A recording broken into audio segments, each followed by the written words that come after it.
सम्मत 1737, यानी 99 years 10 months and 24 days उनकी जो टोटल उम्र उस हिसाब से बनती है। और इसका एक जो एकादशी है, जेठ शुद्ध एकादशी है, उसको अगर हम इंग्लिश डेट के हिसाब से बनाते हैं तो उसको 7 जून 1680 उनका डेट ऑफ डेथ निकल कर आता है। उसमें कैलकुलेशन का जो मेथड है कई बार थोड़ा सा अलग अलग, जो गणित मास्टर है उनका डिफरेंट रहता है, उसमें थोड़ा सा डिफरेंस कहीं कहीं दर्ज भी होता है। लक्ष्मी शाह बंजारा जी अपने ज़माने के हिंदुस्तान के सबसे अमीर व्यापारियों में शुमार थे, जिनके पास इतिहास के मुताबिक 52,000 गड्ढों का काफिला होता था। जैसे आजकल रेल ट्रांसपोर्ट है, ट्रक ट्रांसपोर्ट है, उस टाइम जितना भी काम होता था वो बैलगाड़ियों से ही होता था। हिंदुस्तान में जितने भी उस समय महल बने हों, मीनारें बनी हों, चाहे लड़ाइयों के दुर्ग बने हों, किले बने हों, बावड़ियाँ बनी हों, सराएं बनी हों, कुएं खुदे हों, वो सारा जो एक समाज सेवक का, प्रथम श्रेणी के समाज सेवक का काम था, या व्यापार की दृष्टि से कॉन्ट्रैक्टर का काम था, वो आदरणीय लक्ष्मी शाह बंजारा का कारवां ही करता था। इनका काम पूरे हिंदुस्तान में राशन, राजा महाराजाओं की फौज का सामान और दूसरी जरूरी चीज़ें, अनाज वगैरह, नमक वगैरह, खांड, मिश्री, मेवे, उसकी ढुलाई का काम होता था। अगर आप ज़्यादा डिटेल में इसको देखना चाहें तो लक्ष्मी शाह बंजारा जी के समकालीन एक कवि हुए हैं, उन्होंने एक कविता के माध्यम से लक्ष्मी शाह बंजारा जी के शानो शौकत, उनके रहन सहन, उनका व्यापार और उनका जितना बड़ा पसारा था, टांडा था, उसको एक नज़म के अंदर, नज़म वो अकबराबादी जी की है, नज़ीर अकबराबादी जी की नज़म है, वो आप नेट से भी डाउनलोड करके पढ़ सकते हैं। साथियों, लक्ष्मी शाह बंजारा का जो काम था वो गुजरात से लेकर और मुल्तान तक था। इस बात का एक नहीं अनेकों प्रमाण मिलते हैं। अब दूसरी बात आती है उनके बलिदान की और त्याग की। जिस समय आदरणीय लक्ष्मी शाह बंजारा जी का जन्म हुआ, उस समय हिंदुस्तान में जुल्म और जबर और धर्मांतरण की, जबरदस्ती धर्मांतरण की अंधेरी चल रही थी। बहुत हाल से बेहाल थे सभी लोग, लेकिन लक्ष्मी शाह बंजारा जी ने अपने कारोबार की, महल मनारों की, देन लेन की परवाह न करते हुए वो धर्म युद्ध में कूद पड़े और उन्होंने सीधी सीधी उस समय के मुगल शासकों से टक्कर ली। इतिहास गवाह है कि औरंगजेब से लेकर फर्रुखशीर तक, जब तक वो जिंदा रहे, उनके परिवार की 3-4 पीढ़ियां जिंदा रहीं, वो युद्ध में, धर्म युद्ध में लड़ते रहे और ज़बरदस्ती जो धर्म परिवर्तन करवाया जाता था या हिंदू राजाओं की, हिंदू प्रजा को परेशान किया जाता था। हमारे हिंदुओं की, उस टाइम सिख तो बहुत कम थे, सुंदर लड़कियों को मुगल लोग उठाकर ज़बरदस्ती ले जाया करते थे और अरब कंट्रीज़ में, बसरा की मंडीज़ में 1-1, 2-2 टका में बेचा करते थे। उस समय उन्होंने उस बात की कमान संभाली और इस जद्दोजहद में, इन धर्म युद्धों में आदरणीय लक्ष्मी शाह बंजारा जी के 7 पुत्र, उनके टोटल 8 पुत्र थे। एक लड़के की मृत्यु बीमारी से हुई है और 7 सारे लड़कर मरे हैं। उनके 17 पोते, ग्रैंडसन, और 24 पड़पोते, ग्रेट ग्रैंडसन। बेटी जिसका नाम सीतोबाई था, बाद में उनका नाम बसंत कौर पड़ा। सीतोबाई की जो कहानी है उनकी बेटी की, वो भी बहुत रोंगटे खड़े करने वाली है। 1634 में मीर मन्नू लाहौर का सूबेदार होता था। बहन सीतोबाई जो लक्खी शाह बंजारा की बेटी थी और भाई मनी सिंह से ब्याह रखी थी, मनी सिंह पवार से, मिंजरावत जिनका गोत्र था। उन 11 लेडीज को मीर मन्नू ने कैद कर लिया था और जबरदस्ती धर्म परिवर्तन के लिए उनको बोला गया। उनके छोटे छोटे बच्चे थे, जब 5-7 दिन उनको दूध नहीं मिला तो उनको दूध उतरना बंद हो गया और बच्चे वो भूखे प्यासे मर गए, लेकिन उन्होंने इस्लाम कबूल नहीं किया। इसके बाद जो 5-4 बच्चे छोटी थोड़ी उम्र के थे, वो भी 10-15 दिन की भूख से तड़प कर मर गए। लास्ट में मीर मन्नू ने इतना जुल्म ढाया कि उनके बाकी के बच्चों को हवा में उछालकर और नीचे नुकीली चीज बर्छा कर देते थे, उसमें वो बच्चे टंग जाते थे। उन्होंने फिर भी धर्म कबूल नहीं किया, इस्लाम। लास्ट में मीर मन्नू ने आदेश दिया कि उनके बच्चों के छोटे छोटे टुकड़े करके उन लेडीज के गले के हार बनाकर डाल दिए गए। लेकिन इतनी बड़ी शहादत, इतनी बड़ी कुर्बानी हिंदुस्तान के इतिहास में दूसरी नहीं मिलती। तो ऐसे थे हमारे लक्खी शाह बंजारा जी और उनके परिवार।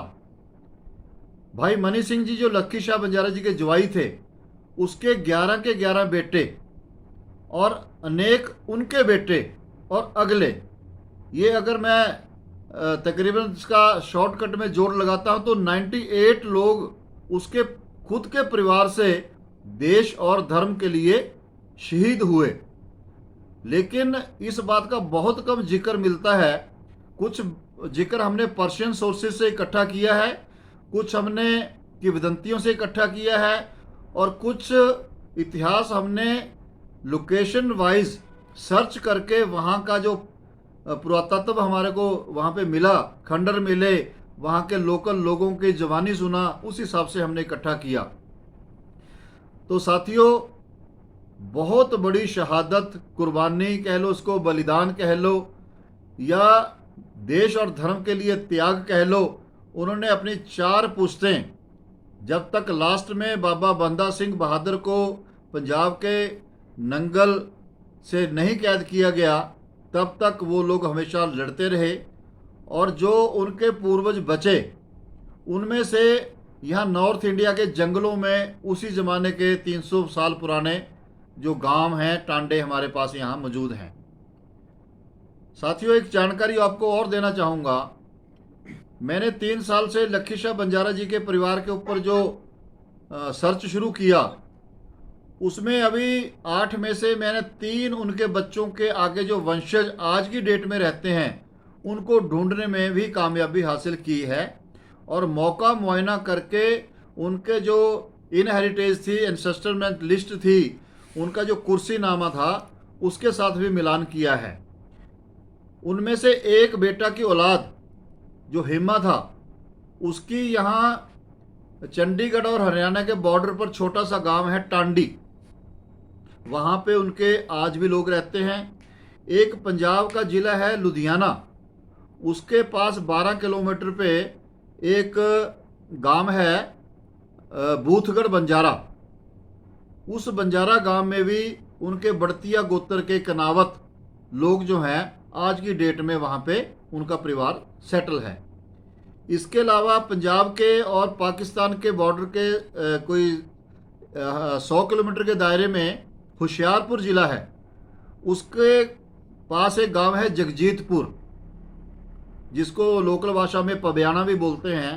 वहाँ के वर्तिया लोग भी उसके बेटे जो बाला था, अगर मैं गलत नहीं हूँ तो उसके एंसेस्टर वहाँ पे हैं। और मेरे पास उनकी सारी डिटेल है, जो 18-17 पीढ़ियाँ उनकी बनती हैं, उनकी सबकी डिटेल भी मेरे पास मौजूद है।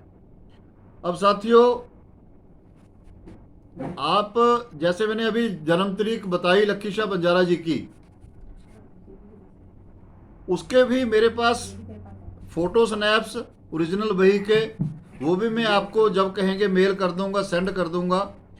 और उस पुरोहित का सारा घर का पता, टेलीफोन नंबर और उसके हाथ के प्रमाण पत्र जो जारी हुए हैं, उस टाइम के जो ढाडी होते थे, कापड़ी होते थे, जब बधाई मांगते थे तो वहाँ पे दोहे या छंद या कविता पढ़ के बनाया करते थे।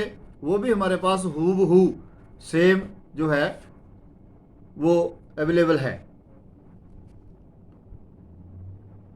साथियों, ये बहुत अच्छी बात है कि आप सबके सहयोग से आज का जो ये सेमिनार हमारा चल रहा है, इसी बात का प्रमाण ये है कि जो लखीशाह बंजारा ने या बंजारा फैमिलीज़ ने या बंजारा लोगों ने मुगलों से और अंग्रेज़ों से टक्कर ली कि उन्होंने हमारे को क्रिमिनल एक्ट 1871 की सूची में डाल दिया। अब क्रिमिनल ट्राइब एक्ट क्या है?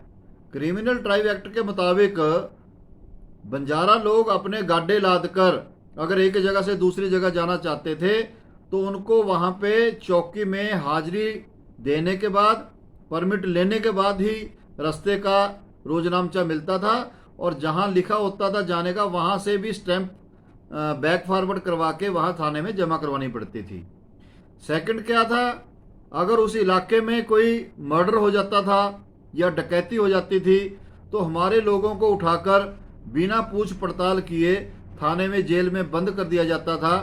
और क्रिमिनल ट्राइब के एक्ट के मुताबिक हमारे को कोई वकील, कोई अपील या दलील करने की भी इजाज़त नहीं होती थी। उसमें सज़ा क्या होती थी? या तो किसी भी पेड़ से कच्ची फांसी लटकाकर आदमी को मौत के घाट उतार दिया जाता था, या सेलुलर जेल जिसको हम काले पानी की सज़ा बोलते हैं, उसमें काल कोठरियों में बंद कर दिया जाता था।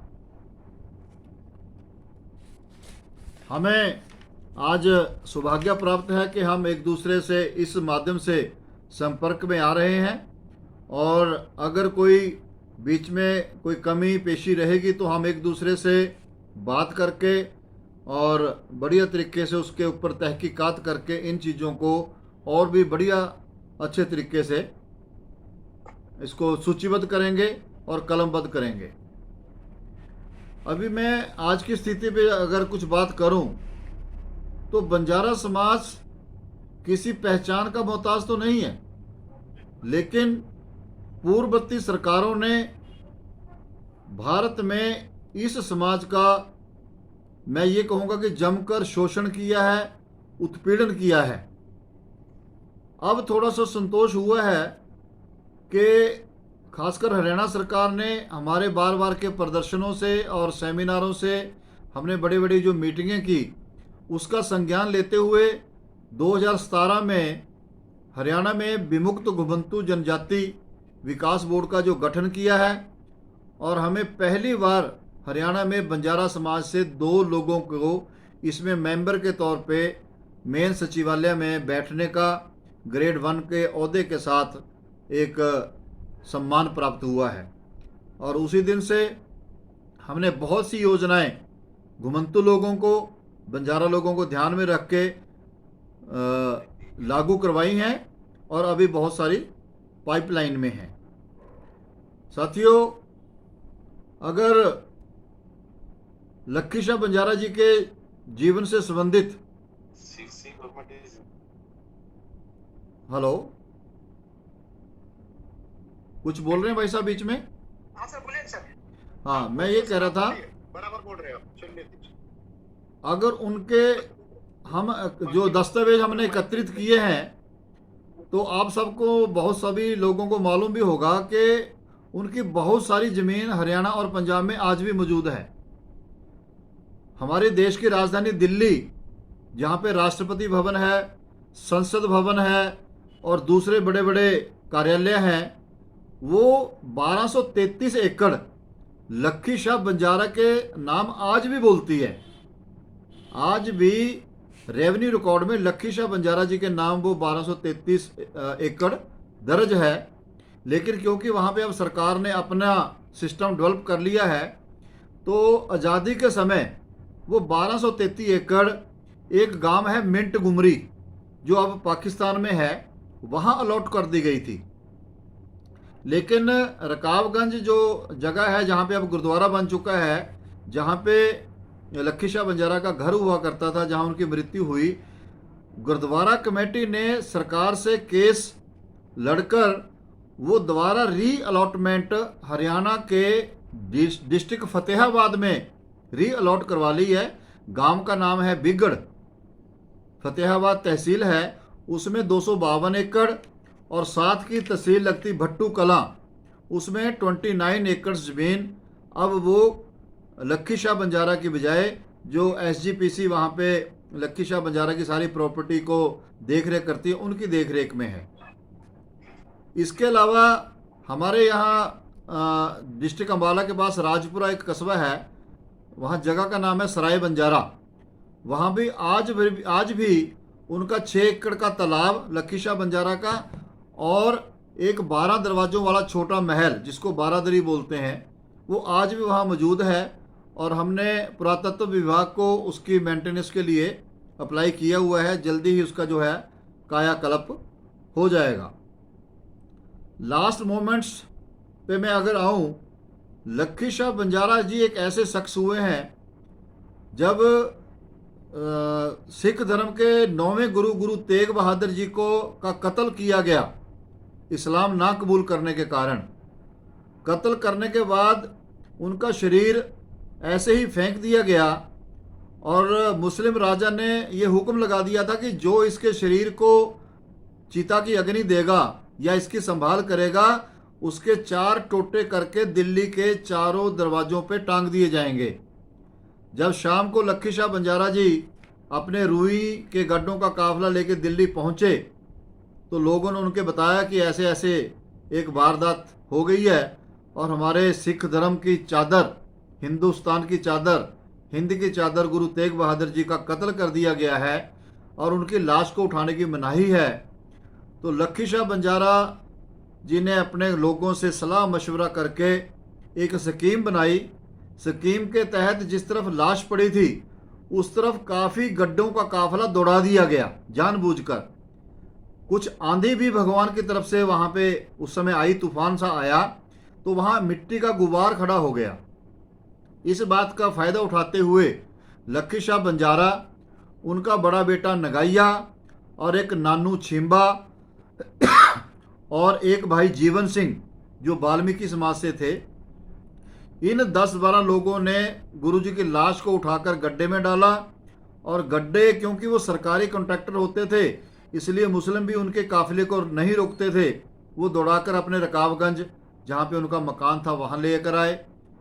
और तकरीबन रात्रि निकल चुकी थी, बल्कि 8वें पहर में, लास्ट जो सुबह होने वाली होती है, उस पहर के अंदर लक्खी शाह बंजारा को जब और कोई बात नहीं बनी, उन्होंने लाश को ऐसे ही अपने भराए घर के अंदर रखकर और पूरे घर को अग्नि के भेंट कर दिया और खुद शोर मचा दिया कि आग लग गई, आग लग गई, ताकि किसी को पता न चले भी इन्होंने संस्कार गुरुजी का कर दिया। तो ऐसे थे हमारे लक्खी शाह बंजारा जी, उनका महान व्यक्तित्व। अभी हरियाणा में एक जगह है यमुनानगर, जहाँ पे जब हिंदू धर्म के राजा लोग ख़त्म हो चुके थे और उस समय जो सिख धर्म था वही उस समय राजपाट संभाल रहा था महाराजा रणजीत सिंह से पहले और बंदा बहादुर जी के समय। तो वहाँ पे एक तरह से सिख राजधानी बनाई थी। वहाँ पे अभी भी कोई 77 कुएं और 7 बावड़ियाँ और छोटे बड़े 18 किले उस इलाके में, जो 22 किलोमीटर का इलाका है, वहाँ पे चाक चौपन जो किया, वहाँ पे लक्खी शाह बंजारा जी के नाम की प्लेट लगी हुई है और उस पर सन और तिथि और वार लिखा हुआ है, जो अब सरकार ने अपने अधीन लेकर वहाँ एक गवर्नमेंट बॉडी बनाकर उसका जो जीर्णोद्धार भी किया जा रहा है और उसको नए सिरे से खड़ा भी किया जा रहा है। तो साथियों, अगर लक्खी शाह बंजारा के जीवन काल पर मुझे 2 घंटे भी बोलना पड़े तो मेरे पास इसके लिए पर्याप्त उनकी जो पूरे हिंदुस्तान में कहानियां हैं, जो उनकी किंवदंतियां हैं, जो उनकी जायदादें हैं, जो उनके बिजनेस के कीर्तिमान हैं, जो उनके राजाओं से भेंट वार्ता थी, और जहाँ जहाँ उन्होंने गरीबों की मदद की, वो सारा जो पर्याप्त हमारे पास इस बात का भंडार है। मैं तो ये कहूँगा कि पूरा भारत इस बात के लिए लक्ष्मी शाह बंजारा जी का और बंजारा समाज का ऋणी है। लेकिन फिर वही बात कहता हूँ कि पूरे भारत में अभी बंजारा लोग अपनी पूरी तरह से पहचान को भी मोहताज हैं और इनको जो इनका बनता प्रतिनिधित्व है, चाहे वो लोकल बॉडीज़ में है, चाहे वो राजनीतिक पार्टीज़ में है, चाहे वो सरकारों में है, वो नहीं दिया जाता। इनको दाएं बाएं बरगलाकर इनको मैं कहूँगा शोषण किया जाता है। और जबकि DNT एक्ट के चलते, क्रिमिनल ट्राइब एक्ट के चलते और देश और धर्म की में इन लोगों की कुर्बानियों को मद्देनज़र इनको सभी जन कल्याणकारी योजनाओं का और सुविधाओं का जो लाभ है वो बिना किसी शर्त पर मिलना चाहिए। ऐसा मेरा सुझाव है, निवेदन है। और हम सब लोग राष्ट्रीय लेवल पर एकजुट होकर इसके लिए लड़ेंगे और एकता से लड़ेंगे। लास्ट में मैं आपका ध्यान एक चीज़ के लिए और लाना चाहता हूँ साथियों, कि हमारे बंजारा समाज में बहुत सारे मैं कहूँगा कि नकली नेता बन चुके हैं या ढोंगी नेता बन चुके हैं, जिनको हमारा भोला भाला समाज पहचान नहीं पाता। वो कुछ दिनों के लिए उनको उनके कल्याण के छलबले दिखाते हैं। वो अपना राजनीतिक स्वार्थ साध कर खुद वो अपना कुछ ना कुछ बनकर और अच्छी ज़िंदगी जीने के बाद में उनके जो मुद्दे होते हैं वो अलोप हो जाते हैं, उनके जो मैनिफेस्टो होती है उससे निकल जाते हैं। तो साथियों, आज के लिए मेरा इतना ही निवेदन है। आप लोगों ने मुझे समय दिया, ध्यानपूर्वक सुना। आप सभी साथियों का बहुत बहुत धन्यवाद। नमस्कार।